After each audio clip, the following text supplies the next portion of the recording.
Hi, everybody. I think we understand that communication is more than just the words that come out of our mouth, that our face and our bodies can send messages as well.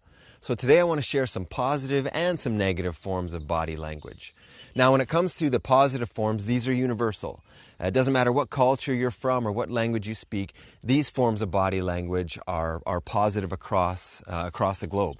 So the first one is the smile. It's the number one, actually. The smile is universally understood as a positive thing, so smile wherever you go. In fact, there's stories about prisoners being smuggled or released from prisons just based on a smile, even though they didn't speak the same language as their jailer. The other one is the head nod, up and down. Even if you don't speak the same language or you're struggling through a conversation, nodding it along can help, or showing the ears. Another one, even if your ears are covered by hair or whatever, turning and showing your ear, leaning in and showing that ear shows you're listening. Keep going, that kind of idea. There's even some positive noises that work across cultures. You might not speak the same language, but, oh. These kinds of things, these positive noises can send these positive messages. Some people think of them as positive grunts even, and they work.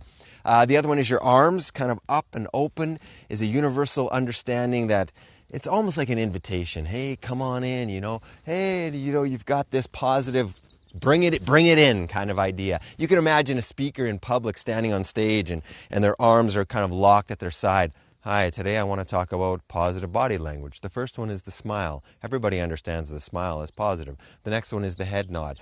It just sucks the energy out of the room and out of yourself if your arms are kind of at your sides. But as soon as you lift them up, it's kind of oxygen and energy for you and an invitation and even energy for the people around you. So it's a positive sign. Now, when it comes to negative body language, they're not exactly universal. So some cultures they're negative, but other cultures they're not. So one example is looking away or averting your eyes. So if I stare at the ground or stare over somebody's head and I don't make eye contact and I talk to the floor, for example, in some cultures this could be a negative thing, but other cultures that's a sign of respect to not make direct eye contact with your elders. So you really need to get to know the people that you're talking to before you can just make kind of blanket statements about negative body language. Another one is crossed arms. So in some cultures, crossing your arms could be impatience or a negative thing, especially if your face gets involved and you're kind of looking down.